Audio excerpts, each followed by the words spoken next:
Today's patio chat is being brought to you locally by Westridge Furniture in Delphus. See it all at your finer outdoor furniture store. Welcome, everyone. Dr. Bill Angel's back with us today. We're talking a little politics. We were talking a little bit about some of the polls lately showing the Latino vote may be fading a little bit. We always just assume, I guess, Democrats will kind of get that vote.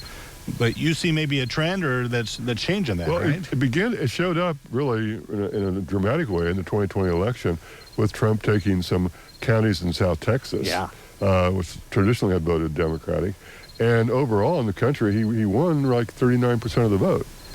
And particularly, he did very well among Latinos who were focused straightly on the economy. Oh, okay. So I was going to ask you how much the border issue played into it, or did that play in at all? It's funny about the Texas border, because the Texas border, for years, voters have voted Democratic. Yeah. But in 2020, the Republican Party had direct appeals to them on issues like gun control, pro-life on abortion, conservative low taxes on the economy, and support for the oil and gas industry.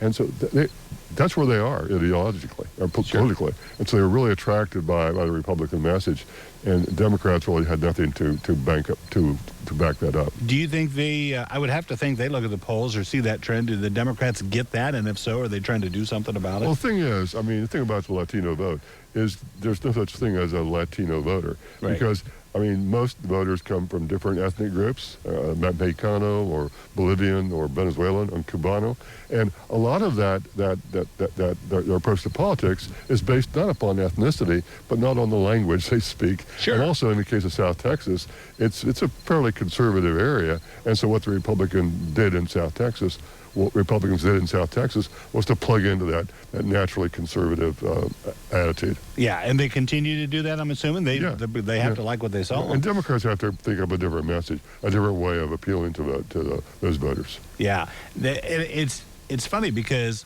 a lot of times, we talked a little bit about this last time, when you go to the election box, a lot of times I think people just think, how am I doing? Am I doing better financially than I was? And that used to be, I think, during the Reagan administration. How are you doing compared to 4 years ago? Is that more of our mindset? Do we try to block things out? Well, I think that is a major issue. It's a major issue for everybody. But and why shouldn't it be the same way for people who are Hispanic? Sure. They look at the same way. Now, many Hispanics, however, are on the other way, on social issues, social justice kinds of issues. And so that's where the Democrats have a chance to pull people back.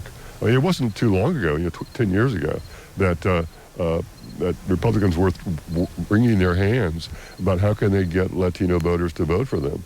Yeah. And it turned out it was very simple, appeal to them on the economy. Or, as Bill Clinton campaign once said, it's the economy. It's stupid, so, right. Yeah, well, and it's funny because I saw a poll the other day on one of the channels talking about the effects that some of the rulings in the last session of the Supreme Court will have on voters, both conservative and liberal, and what this session will have. How much does that play into Latino votes, or does it? I don't think it does so much. Yeah. I think Latino voters vote, and they vote on issues, and they're smart, and they vote on candidates who appeal to them directly.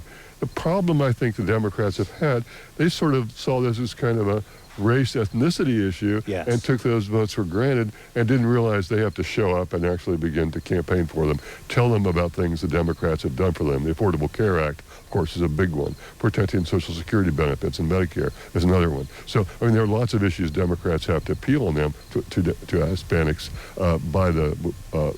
on economic issues. It's just they have to show up and do it. Midterms coming up in 4 or 5 weeks. We'll find out what happens. Thank you. Appreciate it, Bill. Good seeing you. Doggone medical news coming up next on Noon Edition.